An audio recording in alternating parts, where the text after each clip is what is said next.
ਵਾਹਿਗੁਰੂ ਜੀ ਕਾ ਖਾਲਸਾ ਵਾਹਿਗੁਰੂ ਜੀ ਕੀ ਫਤਿਹ। ਮੈਂ ਤੁਹਾਡੀ ਹੋਸਟ ਨੀਲਮ ਕੌਰ ਤੇ ਮੈਂ ਟੀਵੀ 84 ਦੇ ਸਾਰੇ ਦਰਸ਼ਕਾਂ ਤੇ ਸਰੋਤਿਆਂ ਦਾ ਦਿਲੀ ਸਵਾਗਤ ਕਰਦੀ ਹਾਂ ਪ੍ਰੋਗਰਾਮ ਸੱਚੋ ਸੱਚ ਵਿੱਚ, ਜਿਹੜੇ ਇਸ ਪ੍ਰੋਗਰਾਮ ਨਾਲ ਦੇਸ਼ਾਂ ਵਿਦੇਸ਼ਾਂ ਤੋਂ ਜੁੜ ਚੁੱਕੇ ਨੇ। ਖਾਲਸਾ ਅਫੇਅਰ ਸੈਂਟਰ ਦੇ ਸੰਚਾਲਕ ਡਾਕਟਰ ਅਮਰਜੀਤ ਸਿੰਘ ਜੀ ਰੋਜ਼ਾਨਾ ਦੀ ਤਰ੍ਹਾਂ ਸਟੂਡੀਓ ਵਿੱਚ ਮੇਰੇ ਨਾਲ ਸ਼ਾਮਲ ਨੇ। ਆਓ ਨਾ ਮਿਲ ਕੇ ਅੱਜ ਦੇ ਅਹਿਮ ਇਸ਼ੂਜ਼ ਉੱਪਰ ਉਹਨਾਂ ਦਾ ਤਜ਼ੀਆ ਜਾਣਦੇ ਹਾਂ। ਜੀ ਡਾਕਟਰ ਸਾਹਿਬ ਵਾਹਿਗੁਰੂ ਜੀ ਕਾ ਖਾਲਸਾ ਵਾਹਿਗੁਰੂ ਜੀ ਕੀ ਫਤਿਹ। ਜੀ ਡਾਕਟਰ ਸਾਹਿਬ ਜੀ ਆਇਆਂ ਨੂੰ ਪ੍ਰੋਗਰਾਮ ਸੱਚੋ ਸੱਚ ਵਿੱਚ ਬਹੁਤ ਸ਼ੁਕਰੀਆ ਜੀ। ਡਾਕਟਰ ਸਾਹਿਬ ਅੱਜ 18 ਅਪ੍ਰੈਲ 2019 5 ਵਿਸਾਖ ਨਾਨਕਸ਼ਾਹੀ ਸੰਮਤ 551 ਦਾ ਦਿਨ ਹੈ ਤੇ ਡਾਕਟਰ ਸਾਹਿਬ ਪ੍ਰੋਗਰਾਮ ਸ਼ੁਰੂ ਕਰਨ ਤੋਂ ਪਹਿਲਾਂ ਅਸੀਂ ਹਮੇਸ਼ਾ ਤਰ੍ਹਾਂ ਆਪਣੇ ਦਰਸ਼ਕਾਂ ਤੇ ਸਰੋਤਿਆਂ ਨੂੰ ਦੱਸ ਦਈਏ ਵਿਊਅਰਸ, ਜੇ ਤੁਸੀਂ ਹੱਕ ਸੱਚ ਇਨਸਾਫ ਤੇ ਪੈਰਾ ਦਿੰਦਾ ਇੱਕੋ ਇੱਕ ਚੈਨਲ ਟੀਵੀ 84 ਨੂੰ ਦੇਖਣਾ ਚਾਹੁੰਦੇ ਹੋ ਤਾਂ ਤੁਸੀਂ ਦੇਖ ਸਕਦੇ ਹੋ spectrum cable, RCN cable, Bell fibre cable in Canada, roku, Jadoo box, ਸ਼ਾਵਾ, ਫੇਸਬੁੱਕ, ਟੀਵੀ 84 ਦੀ ਐਪ ਰਾਹੀਂ online streaming and IP box ਤੇ ਤੁਸੀਂ ਟੀਵੀ 84 ਨੂੰ ਦੇਖ ਸਕਦੇ ਹੋ। ਵਿਊਅਰਸ, ਜੇ ਤੁਸੀਂ ਟੀਵੀ 84 ਨਾਲ ਜਾਂ ਪ੍ਰੋਗਰਾਮ ਸੱਚੋ ਸੱਚ ਨਾਲ ਫੇਸਬੁੱਕ ਰਾਹੀਂ ਜੁੜੇ ਹੋ ਤਾਂ ਇਸ ਨੂੰ ਵੱਧ ਤੋਂ ਵੱਧ ਲਾਈਕ ਕਰੋ ਤੇ ਸ਼ੇਅਰ ਕਰੋ ਅਤੇ ਨਾਲ ਹੀ YouTube ਤੇ ਸਬਸਕ੍ਰਾਈਬ ਵੀ ਕਰੋ। Thank you so much. So keep watching TV 84 ਜੀ। ਡਾਕਟਰ ਸਾਹਿਬ ਪ੍ਰੋਗਰਾਮ ਦੀ ਸ਼ੁਰੂਆਤ ਕਰਦੇ ਹਾਂ ਅੱਜ ਦੇ ਪਹਿਲੇ ਅਹਿਮ ਇਸ਼ੂ ਦੇ ਨਾਲ। ਜੀ ਡਾਕਟਰ ਸਾਹਿਬ ਕੀ ਵਿਚਾਰਾਂ ਨੇ ਤੁਹਾਡੀਆਂ? ਦੇਖੋ, ਬਹੁਤ ਵਾਰ ਅਸੀਂ ਪਹਿਲੇ ਸੈਗਮੈਂਟ ਦੇ ਵਿੱਚ ਜਿਹੜੀਆਂ ਅਹਿਮ ਖਬਰਾਂ ਪਿਛਲੇ 24 ਘੰਟੇ 'ਚ ਵਾਪਰੀਆਂ ਹੁੰਦੀਆਂ ਨੇ ਜੀ ਉਹਨਾਂ ਦੇ ਉੱਤੇ ਗੱਲਬਾਤ ਕਰਦੇ। ਬਿਲਕੁਲ। ਪਰ ਮੈਂ ਇਹ ਮਹਿਸੂਸ ਕਰਨਾ ਸ਼ੁਰੂ ਕੀਤਾ ਕਿ ਸਾਡੇ ਪ੍ਰੋਗਰਾਮ 'ਚ, ਕਿਉਂਕਿ ਬਹੁਤ ਸਾਰੇ ਸਾਡੇ ਪਾਕਿਸਤਾਨੀ ਭੈਣ ਭਰਾ ਵੀ ਇਸ ਦੇ ਨਾਲ ਜੁੜੇ ਹੋਏ ਨੇ ਜੀ, ਔਰ ਕੁਝ ਜਿਹੜੇ ਇਸ਼ੂ ਜਿਨ੍ਹਾਂ ਦਾ ਸੰਬੰਧ ਫਿਲਾਸਫੀ ਨਾਲ ਵੀ ਹੈ, ਬਿਲਕੁਲ, ਪ੍ਰਿੰਸੀਪਲ ਨਾਲ ਵੀ ਹੈ, ਮਜ਼ਹਬ ਨਾਲ ਵੀ ਹੈ ਔਰ ਕੁਝ ਤਹਿਜ਼ੀਬ ਨਾਲ ਵੀ, ਜੀ ਇਸ ਦੇ ਬਾਰੇ ਵਕਤ ਪਾ ਕੇ ਪਿਛਲੇ 70-72 ਸਾਲ 'ਚ ਇੱਕ ਵੱਡਾ ਖੱਪਾ ਜਾਂ ਵੱਡਾ ਗੈਪ ਪਿਆ। ਜੀ ਔਰ ਇਹ ਵੀ ਕਿਉਂਕਿ ਜਿੰਨਾ ਕੁ ਲਿਟਰੇਚਰ ਬਾਹਰ ਵੀ ਸਾਹਮਣੇ ਆਉਂਦਾ ਹੈ, ਖਾਸ ਤੌਰ ਤੇ 70-72 ਸਾਲ 'ਚ ਬੇਸ਼ੱਕ ਭਾਰਤ ਦੀਆਂ ਯੂਨੀਵਰਸਿਟੀਆਂ, ਬੇਸ਼ੱਕ ਪੰਜਾਬ ਵਿਚਲੀਆਂ ਹੀ ਯੂਨੀਵਰਸਿਟੀਜ਼ ਹੋਣ, ਗੁਰੂ ਨਾਨਕ ਯੂਨੀਵਰਸਿਟੀ, ਪੰਜਾਬ ਯੂਨੀਵਰਸਿਟੀ ਜਾਂ ਪੰਜਾਬੀ ਯੂਨੀਵਰਸਿਟੀ, ਉਹਨਾਂ ਦੇ ਵਿੱਚ ਵੀ ਉਸ ਕਿਸਮ ਦਾ ਹੀ ਸੈਟ ਆਫ ਸਕਾਲਰਸ ਸਾਹਮਣੇ ਆਇਆ ਹੈ ਜਾਂ ਉਹਨਾਂ ਦੀਆਂ ਬਹੁਤ ਸਾਰੀਆਂ ਰਿਸਰਚਸ ਜਾਂ PhDs ਵੀ ਉਹੀ ਨੇ ਜਿਨ੍ਹਾਂ ਨੇ ਮੱਖੀ ਤੇ ਮੱਖੀ ਮਾਰੀ ਹੈ। ਬਿਲਕੁਲ। ਔਰ ਵਕਤ ਪਾ ਕੇ ਜਿਹੜੀ ਸਿੱਖਾਂ ਦੀ ਵੱਖਰੀ ਹੋਂਦ ਉਸ ਖਿੱਤੇ ਦੇ ਵਿੱਚ ਤੀਸਰੀ ਕੌਮ ਦੇ ਤੌਰ ਤੇ ਜਿਹੜਾ ਪੰਥ ਗੁਰੂ ਨਾਨਕ ਸਾਹਿਬ ਨੇ ਨਿਆਰਾ ਪੰਥ ਕਿਹਾ, ਜਿਸ ਨੂੰ ਭਾਈ ਗੁਰਦਾਸ ਜੀ ਨੇ, ਉਹਨਾਂ ਨੇ ਬਿਲਕੁਲ ਇੱਕ ਵੱਖਰੀ ਫਿਲਾਸਫੀ ਦੇ ਉੱਤੇ, ਇੱਕ ਵੱਖਰੀ ਤਹਿਜ਼ੀਬ ਜਿਹੜੀ ਸਿੱਖ ਤਹਿਜ਼ੀਬ 230 ਸਾਲਾਂ ਦੇ ਵਿੱਚ ਗੁਰੂ ਨਾਨਕ ਸਾਹਿਬ ਤੋਂ ਲੈ ਕੇ 10ਵੇਂ ਪਾਤਸ਼ਾਹ ਗੁਰੂ ਗੋਬਿੰਦ ਸਿੰਘ ਸਾਹਿਬ ਤੱਕ, ਜਦੋਂ ਕਿ 1699 ਦੇ ਵਿੱਚ ਖਾਲਸਾ ਪੰਥ ਦੀ ਸਾਜਨਾ ਹੋਈ, ਉਹਨਾਂ ਨੇ ਸਿਰਜੀ, ਉਹਨਾਂ ਨੇ ਬਣਾਈ, ਉਸ ਨੂੰ ਕਿਵੇਂ ਹੌਲੀ ਹੌਲੀ ਪਹਿਲਾਂ ਤਾਂ ਬਹੁ ਗਿਣਤੀ ਦੇ ਥੱਲੇ, ਮੈਜੋਰਿਟੀ ਜਾਂ ਅਕਸਰੀਅਤ ਦੇ ਥੱਲੇ ਜਿਹੜਾ ਉਸ ਨੂੰ ਜਿਹੜਾ ਦਫਨ ਕਰਨ ਦੀ ਕੋਸ਼ਿਸ਼ ਕੀਤੀ ਗਈ। ਔਰ ਫਿਰ ਪਿਛਲੇ ਕਾਫੀ ਸਮੇਂ ਤੋਂ, ਜਦੋਂ ਤੋਂ ਹਿੰਦੂਤਵਾ ਵਾਲਿਆਂ ਨੇ ਆਪਣੇ ਹਿਸਟਰੀ ਬੋਰਡ ਔਰ ਇਸ ਕਿਸਮ ਦੇ ਹੋਰ ਲੋਕ ਜਿਹੜੇ ਇੰਪਲੋਏ ਕੀਤੇ ਹੋਏ ਨੇ, ਉਹਨਾਂ ਨੇ ਵੀ ਸਿੱਖਾਂ ਨੂੰ ਜਿਹੜਾ ਇੱਕ ਹਿੰਦੂਇਜ਼ਮ ਦੀ ਆਫਸ਼ੂਟ ਜਾਂ ਉਸ ਦੀ ਇੱਕ ਸ਼ਾਖਾ, ਬ੍ਰਾਂਚ, ਟਹਿਣੀ, ਉਸ ਦੇ ਤੌਰ ਦੇ ਉੱਤੇ ਪ੍ਰੈਜ਼ੈਂਟ ਕੀਤਾ। ਔਰ ਉਸ ਸਾਰੇ ਦੇ ਲਈ ਕਾਫੀ ਵੱਡਾ ਆਧਾਰ ਜਿਹੜਾ ਹੈ ਉਹ 26 ਜਨਵਰੀ 1950 ਨੂੰ ਲਾਗੂ ਹੋਇਆ ਭਾਰਤ ਦਾ ਆਇਨ, ਭਾਰਤ ਦਾ ਕਨਸਟੀਟਿਊਸ਼ਨ ਵੀ ਬਣਿਆ, ਜਿਸ ਕਨਸਟੀਟਿਊਸ਼ਨ ਦੇ ਆਰਟੀਕਲ 25B ਦੇ ਵਿੱਚ ਸਿੱਖਾਂ, ਬੌਧੀਆਂ, ਜੈਨੀਆਂ ਨੂੰ ਹਿੰਦੂ ਐਲਾਨਿਆ ਗਿਆ। ਔਰ ਉਸ ਜਿਹੜੀ ਹੈ ਆਇਨ ਦੇ ਵਿੱਚ ਹੀ ਇਸ ਗੱਲ ਨੂੰ ਅੱਗੇ ਤੋਰਦਿਆਂ ਫਿਰ 4-5 ਡਿਫਰੈਂਟ ਐਕਟ, ਜਿਨ੍ਹਾਂ ਦੇ ਵਿੱਚ ਅਸੀਂ ਹਿੰਦੂ ਮੈਰਿਜ ਐਕਟ ਦੇਖਦੇ ਹਾਂ, ਹਿੰਦੂ ਸਕਸੈਸ਼ਨ ਐਕਟ ਦੇਖਦੇ ਹਾਂ, ਹਿੰਦੂ ਐਡੋਪਸ਼ਨ ਐਂਡ ਮਾਈਨੋਰਿਟੀ ਐਕਟ, ਇਸ ਕਿਸਮ ਦੇ ਜਿਹੜੇ ਕਾਨੂੰਨ ਨੇ ਉਹ ਫਰਦਰ 1950 ਚ 1954 ਚ 3-4 ਲਾਅ ਪਾਸ ਹੋਏ। ਉਹਨਾਂ ਨੇ ਫਰਦਰ ਇਸ ਗੱਲ ਨੂੰ ਜਿਹੜਾ ਹੈ ਉਹ ਸੀਮੈਂਟ ਕੀਤਾ।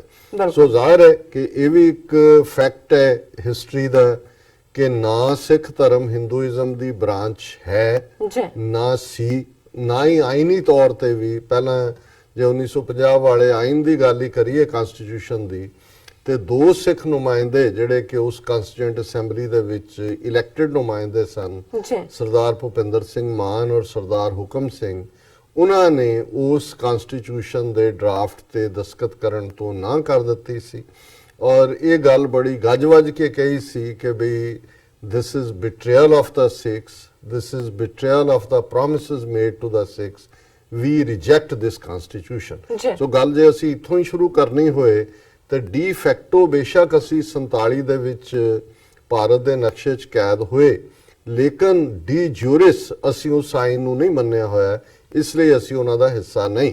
ਜੀ। ਹੁਣ ਇਹ ਇਸ਼ੂ ਜਾਂ ਇਹ ਸਬਜੈਕਟ ਓਪਨਿੰਗ ਦੇ ਵਿੱਚ ਹੀ ਮੈਂ ਅੱਜ ਇਸ ਲਈ ਡਿਸਕਸ਼ਨ ਦੇ ਵਿੱਚ ਲਿਆਂਦਾ ਹੈ ਕਿ ਸਾਡੇ ਬਹੁਤ ਸਾਰੇ ਜਿਹੜੇ ਸਿਆਣੇ ਦਾਨਿਸ਼ਮੰਦ ਔਰ ਵੈਲ ਵਿਸ਼ਰ ਵੀ ਸਾਡੇ ਜਿਹੜੇ ਸਾਨੂੰ ਲਿਖਦੇ ਨੇ ਪਾਕਿਸਤਾਨੀ ਭਰਾ ਭੈਣਾਂ, ਉਹਨਾਂ ਦੇ ਵਿੱਚ ਵੀ ਕਿਤੇ ਨਾ ਕਿਤੇ ਜਿਹੜਾ ਹਿੰਦੂਆਂ ਦੀਆਂ ਲਿਖਤਾਂ ਦਾ, ਕਿਉਂਕਿ ਉਹਨਾਂ ਦੇ ਕੋਲ ਡਾਇਰੈਕਟ ਤਾਂ ਬਹੁਤੀ ਐਕਸੈਸ ਨਹੀਂ ਹੈ, ਤੇ ਜੇ ਹੋਏਗੀ ਵੀ ਤਾਂ ਬਹੁਤ ਸਾਰਿਆਂ ਨਾਲ ਜਿਸ ਕਿਸਮ ਦੇ ਲੋਕ ਅੱਜ ਸਾਡੇ ਵੀ ਵਿਚਰਦੇ ਨੇ, ਪੜ੍ਹਨ ਲਿਖਣ ਦਾ ਸ਼ੌਕ ਘੱਟ ਹੈ, ਉਹਨਾਂ ਦੀ ਤਸੱਲੀ ਨਹੀਂ ਹੁੰਦੀ। ਸੋ ਉਹਨਾਂ ਦੇ ਵਿੱਚ ਵੀ ਇਹ ਫੀਲਿੰਗ ਕਿਤੇ ਨਾ ਕਿਤੇ ਆਂਦੀ ਚਲੀ ਗਈ ਕਿ, ਔਰ ਇਹ ਪਿਛਲੇ ਪੀਰੀਅਡ 'ਚ ਵੀ ਸਾਡੇ ਬਹੁਤ ਸਾਰੇ ਵਿਊਅਰਸ ਨੇ ਜਿਹੜੇ ਸਾਨੂੰ ਲਿਖਦੇ ਨੇ ਪਾਕਿਸਤਾਨ ਤੋਂ, ਲਿਖਿਆ ਸੀ ਕਿ ਜੀ ਅਸੀਂ ਪਹਿਲੀ ਵਾਰ ਕਰਤਾਰਪੁਰ ਲਾਂਘੇ ਤੋਂ ਬਾਅਦ ਜਿਵੇਂ ਸਿੱਖਾਂ ਦਾ ਰਿਐਕਸ਼ਨ ਆਇਆ ਔਰ ਹਿੰਦੂ ਮੈਜੋਰਿਟੀ ਨੇ ਜਾਂ ਗਵਰਨਮੈਂਟ ਨੇ ਰਿਐਕਟ ਕੀਤਾ, ਵੀ ਸਾਨੂੰ ਲੱਗਾ ਕਿ ਸਿੱਖ ਵੱਖਰੇ ਨੇ। ਉਹਨਾਂ ਦੇ ਵਿੱਚ ਵੀ ਇੱਕ ਵੱਡੇ ਤਬਕੇ ਦੇ ਵਿੱਚ ਇੱਕ ਪਰਸੈਪਸ਼ਨ ਕਿ ਜਿਵੇਂ ਸਿੱਖ ਜਿਹੜੇ ਨੇ, ਔਰ ਇਹਦੇ 'ਚ ਹਿੰਦੂ ਪ੍ਰਚਾਰ ਨੇ ਵੀ ਕਾਫੀ ਰੋਲ ਅਦਾ ਕੀਤਾ, ਜਿੱਥੇ ਉਹ ਸਿੱਖਾਂ ਨੂੰ ਆਪਣੇ ਰਕਸ਼ਕ ਰਾਖੇ ਜਾਂ ਖੜਗਤਾਰੀ ਪੁਜਾ, ਇਹ ਸਾਡੀ ਬਾਡੀ ਦਾ ਹਿੱਸਾ ਨੇ, ਪਰ ਇਹ ਸਾਡੀ ਉਹ ਬਾਂਹ ਹੈ ਜਿਹਦੇ ਹੱਥ ਦੇ ਵਿੱਚ ਤਲਵਾਰ ਫੜੀ ਹੋਈ ਹੈ, ਇਹ ਸਾਡੇ ਪ੍ਰੋਟੈਕਟਰ ਨੇ। ਔਰ ਇਸੇ ਪੀਰੀਅਡ 70-72 ਸਾਲ 'ਚ ਇਸ ਥਾਟ ਨੂੰ ਇਹਨਾਂ ਨੇ ਕਾਫੀ ਜਿਹੜਾ ਉਹ ਪ੍ਰਚਾਰਿਆ ਕਿ ਸਿੱਖ ਤਾਂ ਜਿਹੜੇ ਨੇ ਉਹ ਹਿੰਦੂਆਂ ਦੀ ਪ੍ਰੋਟੈਕਸ਼ਨ ਲਈ ਬਣੇ ਸੀ ਮੁਗਲਾਂ ਦੇ ਜ਼ੁਲਮਾਂ ਦੇ ਖਿਲਾਫ। ਔਰ 47 ਤੋਂ ਬਾਅਦ ਈਵਨ ਇੱਕ ਲਹਿਰ ਜਿਸ ਨੂੰ ਜਲੰਧਰ ਬੇਸਡ ਇਹਨਾਂ ਦੀ, ਜਿਹਨੂੰ ਮਹਾਸ਼ਾ ਪ੍ਰੈਸ ਕਿਹਾ ਜਾਂਦਾ ਸੀ, ਇਹ ਉਹੀ ਫਿਰਕੂ ਕਮਿਊਨਲ ਪ੍ਰੈਸ ਸੀ ਜਿਹੜੀ ਪਹਿਲਾਂ ਲਾਹੌਰ ਦੇ ਵਿੱਚ ਸੀ, ਜਿਨ੍ਹਾਂ ਦੇ ਵਿੱਚ ਹਿੰਦ ਸਮਾਚਾਰ, ਪ੍ਰਤਾਪ, ਮਿਲਾਪ ਔਰ ਜਿਹੜਾ ਵੀਰ ਪ੍ਰਤਾਪ ਔਰ ਇੱਕ ਹੋਰ ਉਹ ਜਿਹੜੇ ਇਹ ਪੰਜ ਇਹ ਸਾਰੇ ਉਰਦੂ ਦੇ ਵਿੱਚ ਨਿਕਲਦੇ ਸੀ ਲਾਹੌਰ ਤੋਂ। ਔਰ ਜ਼ਾਹਰ ਹੈ ਕਿ ਪਾਕਿਸਤਾਨ ਬਣਾਉਣ ਦੇ ਵਿੱਚ ਵੀ ਇਹਨਾਂ ਨੇ ਬਹੁਤ ਅਹਿਮ ਰੋਲ ਅਦਾ ਕੀਤਾ, ਕਿਉਂਕਿ ਇੱਕ ਇਸਲਾਮਿਕ ਸਕਾਲਰ ਜਿਹੜੇ ਮੈਨੂੰ 80s ਦੇ ਵਿੱਚ ਮਿਲੇ, ਉਹਨਾਂ ਨੇ ਇੱਕ ਵਾਰ ਕਿਹਾ ਸੀ ਕਿ ਜੀ ਪੰਜਾਬ ਦੇ ਮੁਸਲਮਾਨਾਂ ਨੂੰ ਵੀ ਤੁਹਾਡੇ ਬਹੁਤੇ ਸਿੱਖਾਂ ਵਾਂਗੇ ਉਦੋਂ ਸਮਝ ਨਹੀਂ ਸੀ ਆਉਂਦੀ ਜਾਂ ਆਈ ਕਿ ਪਾਕਿਸਤਾਨ ਕਿਉਂ ਜ਼ਰੂਰੀ ਹੈ, ਪਰ ਜਿਉਂ-ਜਿਉਂ ਇਹ ਜਿਹੜੀ ਹਿੰਦੂ ਪ੍ਰੈਸ ਲਾਹੌਰ ਦੇ ਵਿੱਚ ਬੈਠੀ ਸੀ, ਇਹਨਾਂ ਨੇ ਪਾਕਿਸਤਾਨ ਦੇ ਖਿਲਾਫ ਪ੍ਰੋਪੇਗੈਂਡਾ ਸ਼ੁਰੂ ਕੀਤਾ ਔਰ ਉਹਦੇ ਥੱਲੇ ਪਾਕਿਸਤਾਨ ਹੀ ਨਹੀਂ ਮੁਸਲਮਾਨਾਂ ਜਾਂ ਇਸਲਾਮ ਨੂੰ ਹੀ ਜਿਹੜਾ ਉਹ ਨਕਾਰਨਾ ਦੁਰਕਾਰਨਾ ਸ਼ੁਰੂ ਕੀਤਾ। ਉਦੋਂ ਮੁਸਲਮਾਨਾਂ ਨੂੰ ਸਮਝ ਆਣੀ ਸ਼ੁਰੂ ਹੋਈ ਵੀ ਜਿਹੜੇ ਇਹ ਖਿਲਾਫ ਨੇ ਤੇ ਇਹ ਜ਼ਰੂਰ ਸਾਡੇ ਕੋਈ ਫਾਇਦੇ ਦੀ ਚੀਜ਼ ਹੋਏਗੀ। ਔਰ ਇਹੀ ਗੱਲ ਜਿਹਨੇ ਅਜੀਤ ਸ਼ੁਰੂ ਕੀਤੀ, ਸਾਧੂ ਸਿੰਘ ਹਮਦਰਦ, ਉਹ ਅਕਸਰ ਲਿਖਦਾ ਹੁੰਦਾ ਸੀ ਜਦੋਂ ਉਹਨਾਂ ਨੇ ਇਹਨਾਂ ਦੀਆਂ ਇਸ ਕਿਸਮ ਦੀਆਂ ਸਿੱਖਾਂ ਦੇ ਖਿਲਾਫ, ਅਕਾਲ ਤਖਤ ਦੇ ਖਿਲਾਫ, ਔਰ 47 ਤੋਂ ਬਾਅਦ ਇਹਨਾਂ ਨੇ ਇਹ ਵੀ ਚਲਾਇਆ ਜੀ ਕਿਉਂਕਿ ਸਿੱਖ ਬਣੇ ਸੀ ਹਿੰਦੂਆਂ ਦੀ ਰਾਖੀ ਦੇ ਲਈ, ਤੇ ਹੁਣ ਸਾਡਾ ਆਪਣਾ ਮੁਲਕ 1000 ਸਾਲ ਬਾਅਦ ਹਿੰਦੂਆਂ ਦੇ ਕੋਲ ਮੁਲਕ ਆ ਗਿਆ, ਹੁਣ ਸਿੱਖਾਂ ਦੀ ਕੋਈ ਲੋੜ ਨਹੀਂ ਹੈ, ਹੁਣ ਤੁਸੀਂ ਵਾਪਸ ਹਿੰਦੂਆਂ ਦੇ ਵਿੱਚ ਆ ਜਾਓ। ਤੇ ਉਹ ਸਾਧੂ ਸਿੰਘ ਹਮਦਰਦ ਕਹਿੰਦਾ ਹੁੰਦਾ ਸੀ ਕਿ ਵੀ ਤੁਸੀਂ ਪਾਕਿਸਤਾਨ ਵੀ ਬਣਵਾਇਆ, ਔਰ ਤੁਸੀਂ ਜਦੋਂ ਤੱਕ ਲਾਹੌਰੋਂ ਨਿਕਲੇ ਨਹੀਂ ਆਪਣੇ ਘਰਾਂ ਦੇ ਦਫ਼ਤਰਾਂ ਦੇ ਬਾਹਰ ਪਾਕਿਸਤਾਨ ਦਾ ਝੰਡਾ ਵੀ ਲਹਿਰਾਇਆ ਕਿ ਜੇ ਅਸੀਂ ਹੁਣ ਸ਼ਹਿਰੀ ਹਾਂ ਪਾਕਿਸਤਾਨ ਦੇ, ਤੇ ਤੁਸੀਂ ਅਲਟੀਮੇਟਲੀ ਖਾਲਿਸਤਾਨ ਵੀ ਬਣਾਉਣਾ। ਔਰ ਜ਼ਾਹਰ ਹੈ ਕਿ ਇੱਕ ਬੜੇ ਸਿਆਣੇ ਸਿੱਖ ਜਦੋਂ ਜਲੰਧਰ ਦੇ ਵਿੱਚ ਉਹਨਾਂ ਨੂੰ ਇੱਕ ਵਾਰ ਕਿਸੇ ਨੇ ਪੁੱਛਿਆ, ਪੱਤਰਕਾਰ ਨੇ, ਕਿ ਜੀ ਖਾਲਿਸਤਾਨ ਕਦੋਂ ਬਣੇਗਾ? ਉਹ ਕਹਿੰਦਾ ਜੀ ਹੁਣ ਸਾਨੂੰ ਬਣਾਉਣ ਦਾ ਫਿਕਰ ਨਹੀਂ, ਅਸੀਂ ਠੇਕੇ ਤੇ ਦੇ ਦਿੱਤਾ। ਤੇ ਉਹ ਕਹਿੰਦੇ ਜੀ ਠੇਕੇ ਤੇ? ਹਾਂ, ਕਹਿੰਦੇ ਤੁਸੀਂ ਬਣਾਉਣਾ ਕਿ ਵੀ ਜਿੰਨਾ ਤੁਸੀਂ ਨਫ਼ਰਤ ਕਰੋਗੇ ਔਰ ਜੋ ਇਹ ਕਰੋਗੇ ਉਹਦੇ ਚੋਂ ਹੀ ਸਿੱਖਾਂ ਨੂੰ ਵੀ ਸਮਝ ਆਏਗੀ ਕਿ ਭਾਈ ਅਸੀਂ ਕਿਵੇਂ, ਸਾਨੂੰ ਆਪਣਾ ਮੁਲਕ ਚਾਹੀਦਾ। ਹੁਣ ਇਹ ਤਾਂ ਇਨ ਜਨਰਲ ਇੱਕ ਪਰਸੈਪਸ਼ਨ ਦੀ ਗੱਲ ਹੈ, ਪਰ ਸਾਡੇ ਜਿਹੜੇ ਸੂਝਵਾਨ ਵਿਊਅਰ ਸਾਨੂੰ ਲਿਖਦੇ ਨੇ, ਉਹਨਾਂ ਚੋਂ ਇੱਕ ਤਾਰਿਕ ਅਹਿਮਦ ਜੀ ਨੇ, ਉਹਨਾਂ ਨੇ ਪਿਛਲੇ ਦਿਨਾਂ 'ਚ 2-3 ਦਿਨ ਪਹਿਲਾਂ ਹੀ ਸ਼ਾਇਦ ਮੈਂ ਇਹਨੂੰ ਦੇਖਿਆ, ਉਹਨਾਂ ਦਾ ਇੱਕ ਮੈਸੇਜ ਜਿਹਦੇ 'ਚ ਕਿ ਉਹਨਾਂ ਨੇ ਵੀ ਇਸੇ ਲਾਈਨ ਦੇ ਉੱਤੇ ਗੱਲ ਕੀਤੀ, ਆਪਣਾ ਜਿੰਨਾ ਕੁ ਉਹਨਾਂ ਨੇ ਰਿਸਰਚ ਕੀਤੀ, ਔਰ ਉਹਨਾਂ ਨੇ ਇਹ ਜਿਹੜਾ ਆਰਗੂਮੈਂਟ ਦਿੱਤਾ ਕਿ ਵੀ ਜਿਹੜਾ ਖਾਲਿਸਤਾਨ ਦੀ ਪੋਸੀਬਿਲਿਟੀ ਨਹੀਂ ਹੈ ਬਣਨ ਦੀ, ਕਿਉਂਕਿ ਸਿੱਖ ਬਹੁਤ ਜ਼ਿਆਦਾ ਜਿਹੜੇ ਨੇ ਉਹ ਹਿੰਦੂਆਂ ਵਾਂਗ ਨੇ। ਔਰ ਮੈਨੂੰ ਇਹ ਲੱਗਦਾ ਹੈ ਵੀ ਕਿਉਂਕਿ ਜਿਹੜੀ ਗੱਲ ਬਾਰ-ਬਾਰ ਡਿਫਰੈਂਟ ਥਾਵਾਂ ਤੋਂ ਆਏ, ਇਸ ਦਾ ਮਤਲਬ ਹੈ ਕਿ ਵੀ ਇਸ ਦੇ ਉੱਤੇ ਜ਼ਰੂਰ ਜਿਹੜੀ ਹੈ ਸੰਜੀਦਾ ਗੁਫ਼ਤਗੂ ਹੋਣੀ ਚਾਹੀਦੀ ਹੈ, ਗੱਲਬਾਤ ਹੋਣੀ ਚਾਹੀਦੀ ਹੈ, ਜੀ ਤਾਂ ਕਿ ਜਿਨ੍ਹਾਂ ਨੂੰ ਥੋੜੇ ਬਹੁਤ ਭੁਲੇਖੇ ਵੀ ਨੇ ਜਾਂ ਜ਼ਿਆਦਾ ਭੁਲੇਖੇ ਵੀ ਨੇ ਬਿਲਕੁਲ ਉਹ ਵੀ ਆਪਣੇ ਭੁਲੇਖਿਆਂ ਦੇ ਨਾਲ ਆਣ। ਔਰ ਇਸ ਲਈ ਅਸੀਂ ਇਹ ਪਹਿਲਾ ਜਿਹੜਾ ਸਬਜੈਕਟ ਚੁਣਿਆ ਉਹ ਉਹਨਾਂ ਦੀ ਲਿਖਤ ਦਾ ਹੀ ਬੇਸ ਹੈ, ਤਾਰਿਕ ਅਹਿਮਦ ਜੀ ਦਾ, ਜੀ ਜਿਹਦੇ ਚ ਉਹਨਾਂ ਨੇ ਕਿਹਾ ਵੀ ਕੋਈ ਖਾਲਿਸਤਾਨ ਦਾ ਕੇਸ ਬਣਦਾ ਨਹੀਂ ਹੈ ਕਿਉਂਕਿ ਸਿੱਖ ਬਹੁਤ ਜ਼ਿਆਦਾ ਹਿੰਦੂਆਂ ਵਾਂਗ ਨੇ। ਸੋ ਮੈਂ ਉਹਨਾਂ ਦੀ ਲਿਖਤ ਨੂੰ ਹੀ ਜਿਹੜਾ ਪੜਾਂਗਾ ਔਰ ਉਸ ਦੇ ਉੱਤੇ ਜਿੱਥੇ ਜਿੱਥੇ ਉਹਨਾਂ ਨੇ ਜੋ ਕਿਹਾ ਉਸ ਬਾਰੇ ਆਪਣਾ ਕਮੈਂਟ ਵੀ ਕਰਾਂਗੇ। ਜੀ ਉਹਦੇ ਚ ਉਹਨਾਂ ਨੇ ਲਿਖਿਆ ਹੈ, the problem with Sikh and Khalistan is that Sikh faith make very little difference between Sikhs and Hindus, and this you can see in practice like the death, birth, wedding, food, dietary names, food dietary names and interfaith marriages are so common that unless you are not well aware of these two faiths, you cannot feel any difference among the Sikhs and Hindus. ਹੁਣ ਇਹਨਾਂ ਦਾ ਇਹ ਕਹਿਣਾ ਹੈ ਕਿ ਵੀ ਜਿਹੜੀ problem ਹੈ ਸਿੱਖਾਂ ਦੀ ਔਰ ਖਾਲਿਸਤਾਨ ਦੇ ਬਣਨ ਚ ਵੀ ਕਿ ਸਿੱਖ ਜਿਹੜਾ ਫੇਥ ਹੈ ਜੀ ਤਾਂ ਮਜ਼ਹਬ ਹੈ ਉਹਦਾ ਬਹੁਤ ਘੱਟ ਫਰਕ ਹੈ ਹਿੰਦੂਆਂ ਦੇ ਨਾਲੋਂ। ਔਰ ਤੁਸੀਂ ਉਹ ਕਹਿੰਦੇ ਦੇਖ ਸਕਦੇ ਹੋ ਕਿ ਉਹ ਜਨਮ, ਖੁਰਾਕ, ਡੈਥ, ਵਿਆਹ ਸ਼ਾਦੀਆਂ ਜਾਂ ਜਿਸ ਕਿਸਮ ਦੀਆਂ ਇੰਟਰਫੇਥ ਮੈਰਿਜਸ ਨੇ ਉਹਨਾਂ ਤੋਂ ਇਹ ਗੱਲ ਸਾਹਮਣੇ ਆਉਂਦੀ ਹੈ ਕਿ ਵੀ ਇਹ ਜਿਹੜੀਆਂ ਇੰਨੀਆਂ ਕਾਮਨ ਨੇ ਕਿ ਇਹ ਤੁਹਾਨੂੰ ਇਹ ਲੱਗਦਾ ਹੀ ਨਹੀਂ ਕਿ ਇਹ ਦੋ ਅੱਡ ਨੇ। ਜੀ ਸੋ ਪਹਿਲਾਂ ਤਾਂ ਇਸ ਗੱਲ ਦਾ ਜਿਹੜਾ ਔਰ ਮੈਂ ਕੋਸ਼ਿਸ਼ ਕਰਾਂਗਾ ਕਿਉਂਕਿ ਜੇ ਮੈਂ ਗੁਰਬਾਣੀ ਚੋਂ ਜਾਂ ਗੁਰੂ ਗ੍ਰੰਥ ਸਾਹਿਬ ਜਾਂ ਸਕ੍ਰਿਪਚਰ ਚੋਂ ਕੋਟ ਕਰਾਂ ਤਾਂ ਫਿਰ ਸਾਡੇ ਬਹੁਤ ਸਾਰੇ ਪਾਕਿਸਤਾਨੀ ਭਰਾ ਭੈਣਾਂ ਦੇ ਲਈ ਸ਼ਾਇਦ ਸਮਝਣਾ ਵੀ ਔਖਾ ਹੁੰਦਾ ਹੈ। ਔਰ ਇਹ ਅਸੀਂ ਇੱਕ ਕਿਸੇ ਫੇਰ ਬਹਿਸ ਲਈ ਰੱਖ ਲਾਂਗੇ ਕਿ ਜਦੋਂ ਅਸੀਂ ਕਿਸੇ ਨਵੇਂ ਮਜ਼ਹਬ ਦੀ ਆਮਦ ਦੀ ਗੱਲ ਕਰਦੇ ਹਾਂ ਤੇ ਕਿਵੇਂ ਕੁਝ ਚੀਜ਼ਾਂ ਤਾਂ ਤੁਸੀਂ ਲਗਾਤਾਰਤਾ ਲੈਂਦੇ ਹੋ ਬੀਤੇ ਚੋਂ ਹੀ। ਔਰ ਉਹਦੇ ਚ ਜ਼ਾਹਰ ਹੈ ਜੇ ਮੈਂ ਕਿਉਂਕਿ ਤਾਰਿਕ ਅਹਿਮਦ ਜੀ ਮੁਸਲਮਾਨ ਵੀਰ ਨੇ ਸੋ ਜ਼ਾਹਰ ਹੈ ਕਿ ਜੇ ਮੈਂ ਇਹ ਦੇਖਾਂ ਕਿ ਵੀ ਇਸਲਾਮ ਦੀ ਆਮਦ ਜਿਹੜੀ ਲਗਭਗ 1450 ਸਾਲ ਪਹਿਲਾਂ ਹੁੰਦੀ ਹੈ ਉਸ ਤੋਂ ਪਹਿਲਾਂ ਜੂਡਾਇਜ਼ਮ ਹੈ, ਕ੍ਰਿਸਚੀਅਨਿਟੀ ਹੈ, ਜ਼ੋਰੈਸਟਰੀਅਨਿਜ਼ਮ ਹੈ।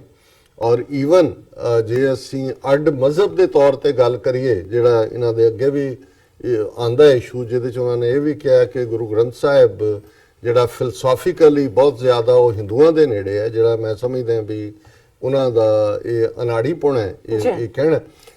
ਇਸ ਮਾਮਲੇ 'ਚ ਤਾਂ ਸਗੋਂ ਪਹਿਲਾਂ ਇਹਨਾਂ ਦੀ ਜਿਹੜੇ ਇਹਨਾਂ ਨੇ ਰਸਮਾਂ ਦੀ ਜਾਂ ਗੱਲ ਕੀਤੀ ਹੈ ਉਹਦੀ ਗੱਲ ਕਰਨ ਤੋਂ ਪਹਿਲਾਂ ਜੇ ਸੈਮਿਟਿਕ ਇਹਨਾਂ ਚਾਰ ਧਰਮਾਂ ਦੀ ਗੱਲ ਕਰੀਏ, ਸਿੱਖਾਂ ਦੇ ਵਿੱਚ ਇੱਕ ਰੱਬ ਤੋਂ ਬਾਅਦ ਅਸੀਂ 10 ਗੁਰੂ ਸਾਹਿਬਾਨ ਨੂੰ ਜਿਹੜੇ ਗੁਰੂ ਨਾਨਕ ਤੋਂ ਗੁਰੂ ਗੋਬਿੰਦ ਸਿੰਘ ਸਾਹਿਬ ਤੱਕ ਹੋਏ ਨੇ ਆਪਣੇ ਰੱਬ ਮੰਨਦੇ ਆ ਜਾਂ ਰਹਿਬਰ ਜਿਹਨੂੰ ਅਸੀਂ ਪੰਜਾਬੀ 'ਚ ਕਹਿੰਦੇ ਆ, ਜਿਹੜੇ ਸਾਡੇ ਗੁਰੂ ਦਾ ਮਤਲਬ ਹੀ ਡਿਸਪੈਲਰ ਆਫ ਦਾ ਡਾਰਕਨੈਸ ਹੈ ਕਿ ਜਿਹੜਾ ਹਨੇਰੇ ਨੂੰ ਦੂਰ ਕਰਨ ਵਾਲਾ, ਚਾਨਣ ਦੇਣ ਵਾਲਾ।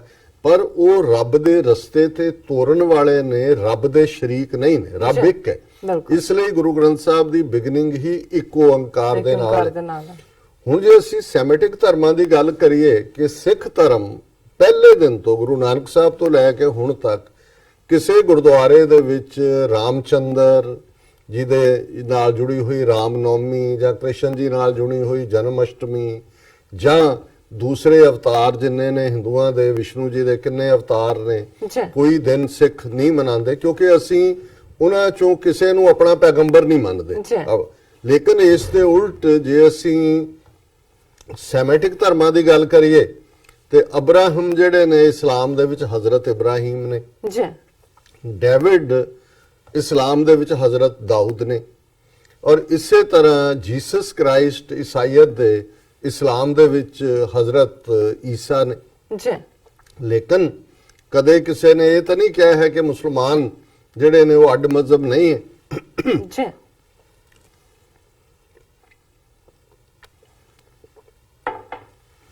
ਸੋ ਜ਼ਾਹਰਾ ਤੌਰ ਦੇ ਉੱਤੇ ਗੁਰੂ ਨਾਨਕ ਸਾਹਿਬ ਨੇ ਜਿਸ ਪੰਥ ਰਸਤੇ ਨੂੰ ਕਹਿੰਦੇ ਨੇ, ਵੇ ਨੂੰ ਕਹਿੰਦੇ ਨੇ, ਜਿਸ ਦੀ ਸ਼ੁਰੂਆਤ ਕੀਤੀ ਉਹ ਬਿਲਕੁਲ ਕੱਟ ਆਫ ਲਾਈਨ ਸੀ ਪਹਿਲਿਆਂ ਨਾਲੋਂ। ਔਰ ਕਿਉਂਕਿ ਵਿਚਕਾਰ ਉਹਨਾਂ ਨੇ ਗੁਰੂ ਗ੍ਰੰਥ ਸਾਹਿਬ ਦਾ ਜ਼ਿਕਰ ਕੀਤਾ ਇਹਦੇ 'ਚ ਕੋਈ ਸ਼ੱਕ ਨਹੀਂ ਹੈ ਕਿ ਗੁਰੂ ਗ੍ਰੰਥ ਸਾਹਿਬ ਦੇ ਵਿੱਚ ਲਫ਼ਜ਼ ਰਾਮ, ਕ੍ਰਿਸ਼ਨ ਦੂਸਰੇ ਡਿਫਰੈਂਟ ਕੰਟੈਕਸਟ ਚੋਂ ਆਏ ਨੇ।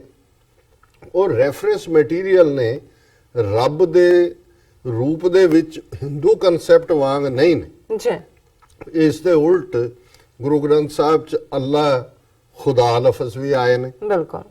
ਜੇ ਤੁਸੀਂ ਪ੍ਰੀਚ ਕਰਨਾ ਹੈ ਜਿਹਨਾਂ ਲੋਕਾਂ ਨੂੰ, ਉਹਨਾਂ ਦੇ ਵਿੱਚ ਤੁਸੀਂ ਉਹਨਾਂ ਦੀ ਵੋਕੈਬਲਰੀ ਇਸਤੇਮਾਲ ਕਰੋਗੇ, ਜੀ। ਹੋਰ ਉਹਨਾਂ ਨੂੰ ਕਿਵੇਂ ਸਮਝਾਓਗੇ? ਬਿਲਕੁਲ ਬਿਲਕੁਲ। ਹੁਣ ਗੱਲ ਇਹ ਨਹੀਂ ਹੈ ਕਿ ਉਹ ਹਿੰਦੂ ਫਿਲਾਸਫੀ ਦੇ ਨੇੜੇ ਨੇ, ਰਾਦਰ ਉਹਨਾਂ ਦੇ ਸਿੰਬਲ ਜਾਂ ਉਹਨਾਂ ਦੇ ਅਵਤਾਰ ਜਾਂ ਉਹਨਾਂ ਦੇ ਨਾਮ ਪਿਕ ਕਰਕੇ, ਜਿਵੇਂ ਮੈਂ ਇੱਕ ਸਿੰਪਲ ਸਮਝਾਉਣ ਲਈ ਕਹਾਂ, ਜੀ।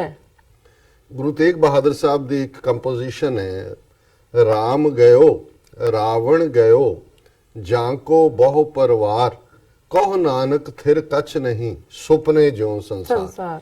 ਹੁਣ ਨਾ ਤਾਂ ਇਹਦੇ 'ਚ ਕੋਈ ਰਾਮ ਦੀ ਹਿਸਟੋਰੀਸਿਟੀ ਜਾਂ ਰਾਵਣ ਦੀ ਹਿਸਟੋਰੀਸਿਟੀ ਦੀ ਗੱਲ ਹੈ, ਕਿਉਂਕਿ ਲੋਕਾਂ ਦੇ ਵਿੱਚ ਰਾਮ ਇੱਕ ਭਲੇ ਦਾ, ਨੋਬਿਲਿਟੀ ਦਾ ਚਿੰਨ੍ਹ ਸੀ, ਰਾਵਣ ਇੱਕ ਈਵਲ ਦਾ ਚਿੰਨ੍ਹ ਸੀ। ਜੀ।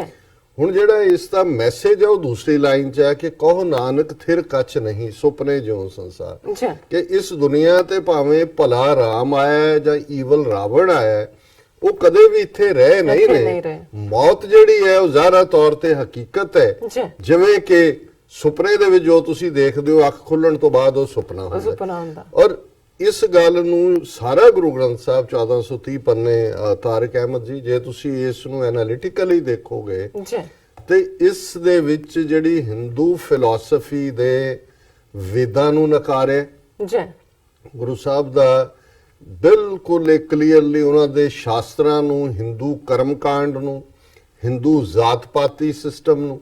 ਗੁਰੂ ਨਾਨਕ ਸਾਹਿਬ ਤਾਂ ਜਦੋਂ ਇਹ ਬੁਲੰਦ ਆਵਾਜ਼ 'ਚ ਕਹਿੰਦੇ ਨੇ ਕਿ ਭਾਈ ਨੀਚਾਂ ਅੰਦਰ ਨੀਚ ਜਾਤ, ਨੀਚੀ ਹੂੰ ਅਤ ਨੀਚ, ਨਾਨਕ ਤਿਨ ਕੇ ਸੰਗ ਸਾਥ, ਵੱਡਿਆਂ ਸਿਉ ਕਿਆ ਰੀਸ, ਜਿੱਥੇ ਨੀਚ ਸਮਾਲੀਨ ਤਿੱਥੇ ਨਦਰ ਤੇਰੀ ਬਖਸ਼ਿਸ਼। ਸੋ ਫਿਰ ਫਿਲਾਸਫਿਕਲੀ ਤੇ ਉਦੋਂ ਨਹੀਂ ਇਹ ਗੱਲ ਜਿਹੜੀ ਹੈ ਕਿ ਮੈਂ ਨੀਵਿਆਂ ਦੇ ਨਾਲ ਖੜਾ, ਸ਼ੂਦਰਾਂ ਦੇ ਨਾਲ ਖੜਾ, ਜਿਨ੍ਹਾਂ ਨੂੰ ਤੁਸੀਂ ਸ਼ੂਦਰ ਬਣਾਇਆ ਹੋਇਆ। ਔਰਤ ਨੂੰ ਜੇ ਉਹਨਾਂ ਨੇ ਬਿਲਕੁਲ ਪੈਰਾਂ ਦੀ ਜੁੱਤੀ ਬਣਾਇਆ, ਘਟੀਆ ਦਰਜਾ ਦਿੱਤਾ, ਤੇ ਇੱਥੇ ਗੁਰੂ ਨਾਨਕ ਸਾਹਿਬ ਬੁਲੰਦ ਆਵਾਜ਼ ਕਹਿੰਦੇ ਨੇ, ਸੋ ਕਿਉਂ ਮੰਦਾ ਆਖੀਏ ਜਿਤ ਜੰਮੇ ਰਾਜਾਨ। ਸੋ ਜ਼ਾਹਿਰਾ ਤੌਰ ਦੇ ਉੱਤੇ ਜੇ ਹੁਣ ਇਹ ਕਹਿਣਾ, ਜਿਵੇਂ ਇਹਨਾਂ ਨੇ 5-6 ਰਸਮਾਂ ਗਣਾਈਆਂ ਨੇ, ਹੁਣ ਜਨਮ ਵੇਲੇ ਹਰ ਇੱਕ ਨੇ 9-10 ਮਹੀਨੇ ਮਾਂ ਦੇ ਪੇਟ 'ਚ ਰਹਿਣਾ, ਉਹ ਕੋਈ ਵੀ ਹੋਏ, ਉਹਦੇ 'ਚ ਤਾਂ ਕਿਸੇ ਦਾ ਕੋਈ ਨਹੀਂ ਹੈ। ਹੁਣ ਕਿਵੇਂ ਸਾਡਾ ਹਿੰਦੂਆਂ ਵਰਗੀ ਜਨਮ ਦੀਆਂ ਰਸਮਾਂ ਨੇ, ਜਦੋਂ ਸਿੱਖ ਬੱਚਾ ਪੈਦਾ ਹੁੰਦਾ ਹੈ, ਜੇ ਇਸਲਾਮ ਦੇ ਵਿੱਚ ਜਿਵੇਂ ਕੰਨ ਦੇ ਵਿੱਚ ਆਜ਼ਾਨ ਦੇਣੀ ਹੈ ਜਾਂ ਉਸ ਨੂੰ ਜਿਹੜਾ ਰੱਬ ਦਾ ਨਾਂ ਔਰ ਖਾਸ ਤੌਰ ਤੇ ਬੁਲਾਇਆ ਜਾਂਦਾ ਹੈ, ਜਿਹਨੂੰ ਵੀ ਕਿ ਕਿਹਦੇ ਤੋਂ ਪਹਿਲੀ ਆਵਾਜ਼ ਸ਼ਾਇਦ ਅਜ਼ਾਨ ਹੀ ਕਹਿੰਦੇ ਨੇ, ਦਿੱਤੀ ਜਾਏ। ਸਿੱਖ ਮਜ਼ਹਬ ਦੇ ਵਿੱਚ ਜਿਹੜਾ ਉਹ ਬੱਚੇ ਦੇ ਜਨਮ ਵੇਲੇ ਜਿਹੜੇ ਵੀ ਧਰਮੀ ਮਜ਼ਹਬੀ ਬੰਦਾ ਜਾਂ ਬਹੁਤ ਵਾਰ ਗੁਰਦੁਆਰਾ ਸਾਹਿਬ ਦਾ ਗ੍ਰੰਥੀ ਪਾਣੀ ਦੇ ਵਿੱਚ ਜਪਜੀ ਸਾਹਿਬ, ਜਿਹੜੀ ਸਾਡੀ ਪਹਿਲੀ ਬਾਣੀ ਹੈ ਜਾਂ ਉਸ ਦਾ ਮੂਲ ਮੰਤਰ ਜਿਹਦੇ 'ਚ ਰੱਬ ਦੀ ਗੱਲ ਹੈ, ਉਹਨੂੰ ਘੋਲ ਕੇ ਜਿਹੜਾ ਕਿਰਪਾਨ ਦੇ ਨਾਲ ਉਹ ਮੂੰਹ ਦੇ ਵਿੱਚ ਪਹਿਲਾਂ ਉਸ ਦੀ ਕੁੱਟੀ ਦੇਣ ਦਾ ਜਿਹੜਾ ਉਹ ਰਿਹਾ ਕਸਟਮ। ਸੋ ਜ਼ਾਹਰ ਹੈ ਕਿ ਵੀ ਇਸਲਾਮ ਵਾਂਗ ਜਿਵੇਂ ਇੱਕ ਬੱਚਾ ਅੱਲਾ ਦਾ ਨਾਮ ਲੈ ਕੇ ਹੁੰਦਾ ਹੈ, ਇਧਰ ਗੁਰੂ ਨਾਨਕ ਸਾਹਿਬ ਦੀ ਫਿਲਾਸਫੀ ਇੱਕੋ ਓੰਕਾਰ। ਹੁਣ ਹਿੰਦੂਆਂ ਦਾ 33 ਕਰੋੜ ਦੇਵੀ ਦੇਵਤਿਆਂ ਦੇ ਨਾਲ ਜੁੜਿਆ ਹੋਇਆ ਕੰਮ ਹੈ, ਇੱਥੇ ਸਾਹਿਬ ਮੇਰਾ ਇੱਕੋ ਹੈ, ਇੱਕੋ ਹੈ ਭਾਈ ਇੱਕੋ ਹੈ। ਸੋ ਜਿਹੜੀ ਤੌਹੀਦ ਦੀ ਗੱਲ, ਜਿਹੜੀ ਗੱਲ ਅਲਾਮਾ ਇਕਬਾਲ ਜਦੋਂ ਗੁਰੂ ਨਾਨਕ ਸਾਹਿਬ ਨੂੰ ਇਹ ਸਮਝਦੇ ਨੇ ਔਰ ਉਹ ਇਹ ਕਹਿੰਦੇ ਨੇ ਕਿ ਬੁੱਤ ਕਦਾ ਫਿਰ ਬਾਦ ਮੁੱਦਤ ਕੇ ਮਗਰ ਰੋਸ਼ਨ ਹੁਆ, ਨੂਰੇ ਅਬਰਾਹਮ ਸੇ ਆਜ਼ਰ ਕਾ ਘਰ ਰੋਸ਼ਨ ਹੁਆ। ਵੀ ਉਹਨਾਂ ਨੂੰ ਤਾਂ ਅਬਰਾਹਮ ਦਾ ਨੂਰ ਨਜ਼ਰ ਆਉਂਦਾ ਹੈ ਕਿ ਆਜ਼ਰ ਦੇ ਘਰ ਆਏ ਨੇ ਗੁਰੂ ਨਾਨਕ, ਔਰ ਇਹ ਬੁੱਤ ਕਦਾ, ਬੁੱਤ ਪ੍ਰਸਤਾਂ ਦਾ ਮੁਲਕ ਜਿਹੜਾ ਉਹ ਕਿੰਨਾ ਮੁੱਦਤਾਂ ਬਾਅਦ ਜਿਹੜਾ ਉਹ ਉਸ ਦੇ ਵਿੱਚ ਚਾਨਣ ਹੁੰਦਾ ਹੈ। ਸੋ ਜ਼ਾਹਿਰਾ ਤੌਰ ਦੇ ਉੱਤੇ ਜਦੋਂ ਅਸੀਂ ਸਿੱਖ ਰਹਿਤ ਮਰਿਆਦਾ, ਜਿਹੜਾ ਸਿੱਖ ਕੋਡ ਹੈ, ਰਿਲੀਜੀਅਸ ਕੋਡ ਹੈ, ਉਸ ਦੀ ਗੱਲ ਕਰੀਏ ਤੇ ਰਸਮਾਂ ਬੜੀ ਕਲੀਅਰਲੀ ਡਿਫਾਈਨ ਕੀਤੀਆਂ ਹੋਈਆਂ। ਕੋਈ ਹਿੰਦੂਆਂ ਦੀ ਰਸਮ ਜਿਹੜੀ ਹੈ ਉਹਦੇ 'ਚ ਰਲਗੜ ਨਹੀਂ ਹੈ, ਔਰ ਉਹਦੀ ਸ਼ੁਰੂਆਤ ਹੀ ਉੱਥੋਂ ਹੁੰਦੀ ਹੈ। ਹਿੰਦੂਆਂ ਦੇ ਲਈ ਮੁੰਡਨ ਕਰਨਾ, ਉਹਦੇ ਵਾਲ ਮੁੰਨਣੇ ਬੱਚੇ ਦੇ, ਉਹਦਾ ਉਹ ਬੜੀ ਵੱਡੀ ਰਸਮ ਕਰਦੇ ਨੇ, ਬੜਾ ਸਾਰਾ ਭਾਈਚਾਰਾ ਸਾਧਦੇ ਨੇ, ਉਹ ਉਹਨਾਂ ਦੇ ਲਈ ਜ਼ਰੂਰੀ ਹੈ। ਤੇ ਸਿੱਖ ਬੱਚੇ ਬੱਚੀ ਦੇ ਜਨਮ ਦੇ ਨਾਲ ਉਸ ਦੇ ਕੇਸ ਕਤਲ ਨਾ ਕਤਲ ਨਹੀਂ ਕਰਨਾ ਕੀਤਾ ਇਹ ਜਾਂਦਾ। ਸਾਡਾ ਹਿੱਸਾ ਹੈ ਜੀ ਔਰ ਬਹੁਤ ਸਾਰੇ ਸ਼ਹਿਰੀ ਭਾਈਚਾਰੇ 'ਚ ਖਾਸ ਤੌਰ ਤੇ, ਕਿਉਂਕਿ ਪਿੰਡੂ ਕਲਚਰ 'ਚ ਤਾਂ ਸਿੱਖ ਦਾ ਮਤਲਬ ਸਿੱਖ ਸੀ, ਛੋਟੇ ਹੁੰਦੇ ਦਸਤਾਰ ਸਜਾ ਲੈਂਦੇ ਸੀ। ਜੀ ਦਸਤਾਰਬੰਦੀ ਜਿਹੜੀ ਹੈ ਜਾਂ ਦਸਤਾਰ ਸਜਾਉਣ ਦੀ ਗੱਲ ਜਿਹੜੀ ਆਨਰ ਦੇ ਤੌਰ ਤੇ, ਪਿਛਲੇ ਦਿਨਾਂ 'ਚ ਮੈਂ ਇੱਕ ਅਫਗਾਨ ਟ੍ਰਾਈਬਲ ਕਲਚਰ ਨਾਲ ਜੁੜਿਆ ਦੇਖ ਰਿਹਾ ਸੀ ਕੋਈ ਪਲੇ, ਜੀ ਉਹਦੀ ਗੱਲ ਮੈਨੂੰ ਬੜੀ ਚੰਗੀ ਲੱਗੀ ਜਦੋਂ ਉਹਦਾ ਜਿਹੜਾ ਫਾਦਰ ਹੈ ਉਹ ਆਪਣੇ ਬੱਚੇ ਬਾਰੇ ਕਹਿੰਦਾ ਹੈ ਕਿ ਇਹ ਮੇਰੀ ਦਸਤਾਰ ਕਾ ਵਾਰਿਸ ਹੈ। ਜੀ ਹੁਣ ਉਹ ਕਬੀਲੇ ਦਾ ਮੁਖੀ ਹੈ ਤਾਂ ਮੈਨੂੰ ਇੱਕਦਮ ਮੇਰੇ ਕੰਨ ਖੜੇ ਹੋ ਗਏ। ਮੈਂ ਕਿਹਾ ਵੀ ਅਸੀਂ ਬੰਦੇ ਦੇ ਵਾਰਿਸ ਦੀ ਗੱਲ ਤਾਂ ਕਰਦੇ ਹਾਂ, ਇਹ ਦਸਤਾਰ ਵੀ ਲਫ਼ਜ਼ ਦਾ ਇਸਤੇਮਾਲ ਤਾਂ ਹੈ ਹੀ ਹੈ ਕਿ ਦਸਤਾਰ ਦਾ ਵਾਰਿਸ। ਹੁਣ ਦਸਤਾਰ ਆਨਰ ਵੀ ਹੈ, ਤੁਹਾਡੀ ਲੈਗੇਸੀ ਵੀ ਹੈ। ਬਿਲਕੁਲ। ਔਰ ਇਸੇ ਤਰ੍ਹਾਂ ਜਦੋਂ ਸਿੱਖ ਬੱਚਾ ਖਾਸ ਤੌਰ ਤੇ 8-9 ਸਾਲ ਦਾ ਹੋ ਜਾਂਦਾ ਹੈ, ਜਾਂ ਕਈ ਵਾਰ ਕੁਝ ਮਾਮਲੇ 'ਚ ਅਰਲੀ ਵੀ ਹੁੰਦਾ ਸੀ, ਹੁਣ ਤਾਂ ਪਟਕੇ ਆ ਗਏ ਔਰ ਦੂਸਰਾ ਹੋ ਗਿਆ, ਜੀ ਤੇ ਦਸਤਾਰਬੰਦੀ ਪੂਰੀ ਸ਼ਾਨੋ ਸ਼ੌਕਤ ਨਾਲ ਹੁੰਦੀ ਸੀ, ਸਾਰੇ ਭਾਈਚਾਰੇ ਨੂੰ ਸੱਦ ਕੇ ਕਿ ਵੀ ਇਹ ਹੁਣ ਜਿਹੜਾ ਸਿੰਘ ਹੈ। ਔਰ ਇਸੇ ਤਰ੍ਹਾਂ ਉਹਨੂੰ ਚਰਨੀ ਲੱਗਣਾ, ਜਦੋਂ ਗੁਰੂ ਗ੍ਰੰਥ ਸਾਹਿਬ ਦੀ ਬਾਣੀ ਪੜ੍ਹਨਾ, ਪਾਠ ਦੇ ਨਾਲ ਜੋੜਨਾ। ਜੀ ਸੋ ਅਸੀਂ ਫਿਰ ਉਸ ਦੇ ਲਈ ਅੰਮ੍ਰਿਤ ਛਕਣਾ, ਜਿਹੜਾ ਜਦੋਂ 12, ਇਹ ਵੀ ਸਾਡੀ ਸਿੱਖ ਰਹਿਤ ਮਰਿਆਦਾ ਦਾ ਹਿੱਸਾ ਹੈ। ਜਦੋਂ 12-13 ਸਾਲ ਦਾ ਬੱਚਾ ਹੁੰਦਾ ਹੈ, ਬੱਚਾ ਜਾਂ ਬੱਚੀ ਦੋਨੋਂ, ਬਿਲਕੁਲ। ਔਰ ਤੁਸੀਂ ਜੇ ਪਾਕਿਸਤਾਨ ਜਾਂ ਅਫਗਾਨਿਸਤਾਨ ਦੇ ਉਹਨਾਂ ਲੋਕਲ ਸਿੱਖਾਂ 'ਚ ਵੀ ਦੇਖੋਗੇ, 12-13 ਸਾਲ ਦਾ ਬੇਟਾ ਜਾਂ ਬੇਟੀ ਉਹ ਅੰਮ੍ਰਿਤ ਛਕਦੇ ਨੇ ਔਰ ਉਹਨਾਂ ਨੂੰ ਬਾਣੀਆਂ ਜਿਹੜੀਆਂ ਪੜ੍ਹਨ ਵਾਲੀਆਂ ਨੇ ਉਹ ਯਾਦ ਹੁੰਦੀਆਂ ਨੇ। ਜੀ ਸੋ ਜ਼ਾਹਿਰਾ ਤੌਰ ਦੇ ਉੱਤੇ ਕੋਈ ਇਸ ਕਿਸਮ ਦੀ ਲਾਈਨ ਜਿਹੜੀ ਆ, ਔਰ ਅੰਮ੍ਰਿਤ ਛਕਣ ਦਾ ਮਤਲਬ ਹੈ ਸਿੰਘ ਤੇ ਕੌਰ, ਔਰ ਉਹਦੇ 'ਚ ਬੜਾ ਕਲੀਅਰ ਹੁੰਦਾ ਹੈ ਕਿ ਭਾਈ ਤੁਸੀਂ ਖਾਲਸਾ ਹੋ, ਗੁਰੂ ਦੇ ਖਾਲਸੇ, ਜੀ ਪਿਤਾ ਗੁਰੂ ਗੋਬਿੰਦ ਸਿੰਘ, ਮਾਤਾ ਸਾਹਿਬ ਕੌਰ, ਵਾਸੀ ਆਨੰਦਪੁਰ ਦੇ, ਔਰ ਇੱਕ ਡਾਇਰੈਕਟਿਵ ਹੈ ਕਿ ਤੁਹਾਡੀ ਕੁਲ ਨਾਸ, ਕਰਮ ਨਾਸ, ਕਿਰਤ ਨਾਸ, ਵਰਣ ਨਾਸ, ਭਰਮ ਨਾਸ। ਜੀ ਕੋਈ ਲੈਗੇਸੀ, ਕੋਈ ਪਿਛੋਕੜ, ਕੋਈ ਨੈਗੇਟਿਵਿਟੀ ਜਿਹੜੀ ਹਿੰਦੂ ਕਾਸਟ ਸਿਸਟਮ ਦੀ, ਰੰਗ ਭੇਦ ਦੀ ਦੂਜੀ ਤੀਜੀ ਹੈ, ਉਹ ਨਹੀਂ ਹੈ। ਨਹੀਂ ਸੋ ਜ਼ਾਹਰ ਹੈ ਕਿ ਵੀ ਉਹ ਵੀ ਕੋਈ ਰਸਮ ਹਿੰਦੂਆਂ ਦੇ ਨਾਲ ਨਹੀਂ ਮਿਲਦੀ ਜਿਵੇਂ ਇਹਨਾਂ ਨੂੰ ਤਾਰਿਕ ਭਾਈਜਾਨ ਨੂੰ ਲੱਗਦਾ ਹੈ। ਜੀ ਫਿਰ ਜਿਹੜਾ ਫੂਡ, ਜੀ ਹੁਣ ਫੂਡ ਤਾਂ ਤੁਸੀਂ ਵੀ ਮੱਖਣ ਲੱਸੀ ਖਾ ਕੇ ਪੜੇ ਹੋਵੋਗੇ,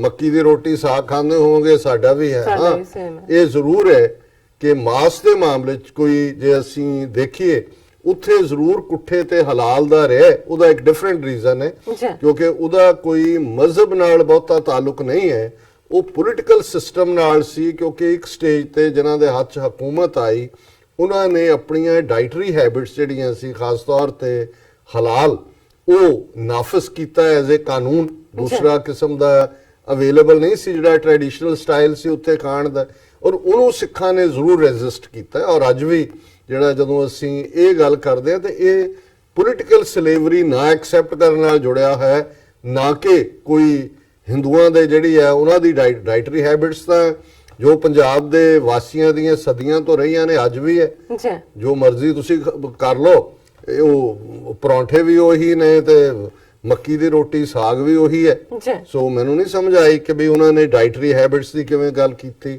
ਮੀਟ ਨਾਲ ਰਿਲੇਟਡ ਜ਼ਰੂਰ ਪਾਰਟ ਹੈ, ਉਹਨੂੰ ਮੈਂ ਕਿਸੇ ਵੇਲੇ ਫੇਰ ਵੇਰਵਾ ਕਰਾਂਗਾ। ਜੀ ਨੇਮ ਕਿਵੇਂ ਸਿੱਖਾਂ ਦੇ ਹਿੰਦੂਆਂ ਵਰਗੇ ਨੇ। ਨੋ ਰਾਦਰ ਜਦੋਂ ਸਿੱਖ ਬੱਚਾ ਬੱਚੀ 19 ਕੁ ਉਮਰ ਦਾ ਹੁੰਦਾ ਹੈ, ਜਿਹਨੂੰ ਕਿ ਮਾਂ ਜਿਹੜੀ ਆ ਉਹ ਹੈਲਥੀ ਹੋ ਗਈ, ਬੱਚੇ ਨੂੰ ਜਨਮ ਦੇਣ ਤੋਂ ਬਾਅਦ ਕਈ ਵਾਰੀ ਮਹੀਨੇ ਦਾ, ਕਈ ਵਾਰੀ ਇਵਨ ਕੁਝ ਹਫ਼ਤਿਆਂ ਬਾਅਦ, ਤੇ ਜਿਹੜਾ ਸਿੱਖੀ ਡਿਸਪਲਿਨ ਹੈ ਉਹਦੇ ਮੁਤਾਬਕ ਬੱਚਾ ਜਾਂ ਬੱਚੀ ਨੂੰ ਮਾਪਿਓ ਲੈ ਕੇ ਗੁਰਦੁਆਰੇ ਆਉਂਦੇ ਨੇ, ਜੀ ਕੜਾਹ ਪ੍ਰਸ਼ਾਦ ਬਣਾਇਆ ਜਾਂਦਾ ਹੈ, ਸੰਗਤ 'ਚ ਅਰਦਾਸ ਕੀਤੀ ਜਾਂਦੀ ਹੈ ਕਿ ਬੱਚੇ ਦਾ ਨਾਂ ਰੱਖਣੇ, ਔਰ ਜਿਹੜਾ ਗੁਰੂ ਗ੍ਰੰਥ ਸਾਹਿਬ ਤੋਂ ਸ਼ਬਦ ਹੁਕਮਨਾਮਾ ਹੁੰਦਾ ਹੈ ਉਸ ਦੇ ਪਹਿਲੇ ਲਫ਼ਜ਼ ਦੇ ਉੱਤੇ ਨਾਂ ਰੱਖਿਆ ਜਾਂਦਾ ਹੈ। ਔਰ ਇਹ ਮੈਂਡੇਟਰੀ ਹੁੰਦਾ ਹੈ ਕਿ ਜਿਹੜਾ ਮੇਲ ਹੈ ਬੱਚਾ, ਉਹਦੇ ਨਾਂ ਨਾਲ ਸਿੰਘ ਹੋਏਗਾ, ਫੀਅਰਲੈਸ ਲਾਈਕ ਅ ਲਾਇਨ, ਜੀ ਤੇ ਬੱਚੀ ਦੇ ਨਾਲ ਕੌਰ ਹੋਏਗਾ, ਜਿਹਦਾ ਮਤਲਬ ਪ੍ਰਿੰਸ ਹੈ। ਔਰ ਜ਼ਾਹਰ ਹੈ ਕਿ ਜਿਹੜੇ ਫਸਟ ਨੇਮ ਨੇ, ਈਵਨ ਉਹਨਾਂ 'ਚ ਕੋਈ ਪਾਰਟ, ਉਹ ਸਾਰੇ ਸਿੱਖੀ ਬੇਸਡ, ਬਹੁਤ ਸਾਰੇ ਤੁਸੀਂ ਜਿੰਨੇ ਸਿੱਖ ਨਾਂ ਦੇਖੋਗੇ ਉਹਨਾਂ ਦਾ ਬੇਸ ਜਿਹੜਾ ਹੈ ਉਹ ਉਹਦੇ ਨਾਲ ਗੁਰੂ ਗ੍ਰੰਥ ਸਾਹਿਬ ਨਾਲ ਜਾਂ ਉਸ ਸਿੱਖ ਪਰੰਪਰਾ ਦੇ ਨਾਲ ਹੋਏਗਾ। ਸੋ ਇਹ ਜਿਵੇਂ ਤੁਹਾਨੂੰ ਲੱਗਦਾ ਵੀ ਨਾਂ ਸਾਡੇ ਇੱਕੋ ਜਿਹੇ ਨੇ, ਇਵੇਂ ਤਾਂ ਨਹੀਂ ਹੈ। ਰਾਦਰ ਇਹ ਬਿਲਕੁਲ ਸਾਨੂੰ ਨਾਂ ਜਿਹੜੇ ਨੇ ਉਹ ਡਿਸਟਿੰਕਟ ਕਰਦੇ ਨੇ ਉਹਨਾਂ ਦੇ ਨਾਲੋਂ। ਫਿਰ ਉਹਨਾਂ ਨੇ ਇੰਟਰਫੇਥ ਮੈਰਿਜਸ, ਇਹਦੇ 'ਚ ਕੋਈ ਸ਼ੱਕ ਨਹੀਂ ਹੈ ਕਿ ਕਿਉਂਕਿ ਜਦੋਂ ਤੁਹਾਡਾ ਮਜ਼ਹਬ ਗਰੋ ਹੁੰਦਾ ਹੈ, ਔਰ ਮੈਂ ਕੋਈ ਇਸਲਾਮ ਦਾ ਜਿਹੜਾ ਹੈ ਉਹ ਸਕਾਲਰ ਤਾਂ ਨਹੀਂ ਹੈ, ਪਰ ਜਿੰਨੀ ਕੁ ਮੈਨੂੰ ਥੋੜੀ ਬਹੁਤ ਸੰਗਤ ਚੋਂ ਇਸ ਗੱਲ ਦਾ ਸਮਝ ਆਈ ਇਸਲਾਮਿਕ ਸਕਾਲਰਸ ਦੀ, ਈਵਨ ਇਸਲਾਮ ਦੇ ਮਾਮਲੇ 'ਚ ਵੀ ਇੱਕ ਮੁਸਲਮਾਨ, ਈਸਾਈ ਜਾਂ ਯਹੂਦੀ ਜਿਹਨੂੰ ਜਿਹੜਾ ਕਿਤਾਬ ਵਾਲੇ ਕਹਿੰਦੇ ਨੇ, ਜਿਹੜੇ ਬੁੱਕ 'ਚ ਯਕੀਨ ਰੱਖਦੇ ਨੇ, ਜਿਹੜੇ ਬੁੱਤ ਪ੍ਰਸਤ ਨਹੀਂ ਨੇ, ਉਹਨਾਂ ਦੇ ਨਾਲ ਉਹ ਵਿਆਹ ਕਰ ਸਕਦਾ। ਔਰ ਇਹ ਹੁਣ ਸ਼ਾਇਦ ਇਹ ਲੇਟਲੀ ਹੋਏਗਾ ਕਿ ਉਹਨੂੰ ਕਨਵਰਟ ਹੋਣਾ ਪੈਂਦਾ, ਪਰ ਜਿੰਨੀ ਕੁ ਮੈਨੂੰ ਸਮਝ ਸੀ ਜਾਂ ਦੱਸਿਆ ਕਿ ਵੀ ਉਹ ਆਪਣਾ ਮਜ਼ਹਬ ਈਸਾਈ ਜਾਂ ਯਹੂਦੀ ਜਾਂ ਇੱਕ ਹੋਰ ਜਿਹੜੇ ਜ਼ੋਰੇਬ ਵਾਲੇ ਨੇ ਉਹ ਰੱਖ ਸਕਦੀ ਹੈ ਲੇਡੀ ਉਸੇ ਤਰ੍ਹਾਂ। ਹਾਂ, ਜਿਹੜੇ ਬੱਚੇ ਅੱਗੋਂ ਹੋਣਗੇ, ਬੱਚੇ ਬੱਚੀਆਂ, ਉਹ ਇਸਲਾਮਿਕ ਜਿਹੜੀ ਹੈ ਵੈਲਿਊਜ਼ ਦੇ ਵਿੱਚ ਜਾਂ ਇਸਲਾਮ ਦੇ ਵਿੱਚ ਹੀ ਹੋਣਗੇ, ਉਹਨਾਂ 'ਚ ਉਹਨਾਂ ਦਾ ਪਾਲਣ ਪੋਸ਼ਣ ਹੋਏਗਾ। ਸੋ ਮੈਂ ਸਮਝਦਾ ਹਾਂ ਵੀ ਜ਼ਾਹਰ ਹੈ ਵੀ ਇਹ ਵੀ ਇੱਕ ਪਾਰਟ ਉਸ ਤਹਿ ਇੱਥੇ ਵੀ ਸਾਡੇ ਮਾਮਲੇ 'ਚ ਕਿਸੇ ਵੀ ਗੈਰ ਸਿੱਖ ਪਰਿਵਾਰ ਚੋਂ ਜਿਹੜੀ ਬੱਚੀ ਹੈ ਉਸ ਦੇ ਨਾਲ ਆਨੰਦ ਕਾਰਜ ਅਸੀਂ ਵਿਆਹ ਨੂੰ ਕਹਿੰਦੇ ਹੋ ਸਕਦਾ ਹੈ, ਲੇਕਿਨ ਉਹਦੇ 'ਚ ਜ਼ਾਹਰ ਹੈ ਕਿ ਮੈਜੋਰਿਟੀ ਜਿਹੜੀ ਹੈ ਉਹ ਜਿਹੜੀ ਉਸ ਖਿੱਤੇ ਦੇ ਲੋਕਾਂ ਦੀ ਸੀ, ਉਹਨਾਂ ਨੂੰ ਤੁਸੀਂ ਹਿੰਦੂ ਕਹੋ ਜਾਂ ਹੋਰ ਜ਼ਾਤ ਪਾਤੀ ਸਿਸਟਮ 'ਚ ਕਹੋ, ਲੇਕਿਨ ਉਸ ਤੋਂ ਬਾਅਦ ਉਹਨਾਂ ਦੀ ਅੱਗੋਂ ਔਲਾਦ, ਬੱਚੇ ਬੱਚੀਆਂ ਜਿਹੜੀਆਂ ਨੇ ਉਹ ਹਿੰਦੂ ਜਾਂ ਕੋਈ ਵੀ ਜਿਹੜੇ ਵੀ ਉਸ ਮਜ਼ਹਬ ਦੇ ਨੇ, ਈਵਨ ਇੱਥੋਂ ਦੇ ਈਸਾਈਆਂ ਦੇ ਮਾਮਲੇ 'ਚ ਵੀ ਉਹ ਨਹੀਂ ਹੁੰਦੀ, ਅੱਗੋਂ ਬੱਚੋ ਬੱਚੇ ਸਿੱਖ ਹੁੰਦੇ ਨੇ, ਕਿਉਂਕਿ ਤੁਸੀਂ ਆਪਣਾ ਕਬੀਲਾ ਵੀ ਤੋੜਨਾ ਹੈ। ਔਰ ਜ਼ਾਹਰ ਹੈ ਕਿ ਇਹ ਜਿਹੜਾ ਹੈ ਇਹਨੂੰ ਔਰ ਇਹਦੇ 'ਚ ਬੜਾ ਇਹ ਸਟ੍ਰਿਕਟਲੀ ਹੈ ਕਿ ਜਦੋਂ ਹੋਏਗਾ ਆਨੰਦ ਕਾਰਜ ਉਹ ਸਿੱਖ ਮਰਿਆਦਾ ਮੁਤਾਬਕ ਹੋਏਗਾ, ਜਿਹੜਾ ਕੋਈ ਅੱਗ ਦੇ ਨਾਲ ਨਹੀਂ ਹੈ ਫੇਰਿਆਂ ਦਾ, ਗੁਰੂ ਗ੍ਰੰਥ ਸਾਹਿਬ ਦੇ ਨਾਲ ਹੈ, ਉਹਦਾ ਇੱਕ ਪੂਰਾ ਕੰਪਲੀਟ ਸਿੱਖੀ ਡਿਸਪਲਿਨ ਹੈ, 4 ਲਾਵਾਂ ਨੇ।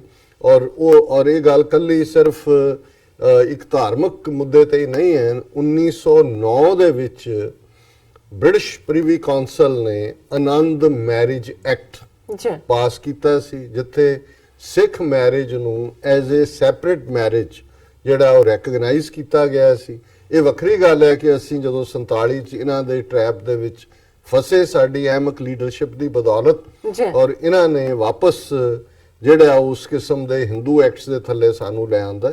ਸੋ ਜੇ ਬ੍ਰਿਟਿਸ਼ਰਸ ਨੇ 1909 ਦੇ ਵਿੱਚ ਅੱਜ ਤੋਂ 110 ਸਾਲ ਪਹਿਲਾਂ ਸਿੱਖਾਂ ਦੀ ਮੈਰਿਜ ਨੂੰ ਅਲੱਗ ਤਸਲੀਮ ਕੀਤਾ ਸੀ, ਤੇ ਫਿਰ ਇਹ ਉਹੀ ਪੀਰੀਅਡ ਹੈ ਜਿਹਦੇ 'ਚ ਕਿ ਸਿੱਖਾਂ ਦੀ ਗਿਣਤੀ ਸੈਂਸਸ ਦੇ ਵਿੱਚ, ਮਰਦਮਸ਼ੁਮਾਰੀ ਦੇ ਵਿੱਚ ਇੱਕ ਅਲੱਗ ਮਜ਼ਹਬ ਦੇ ਤੌਰ ਤੇ ਹੁੰਦੀ ਸੀ।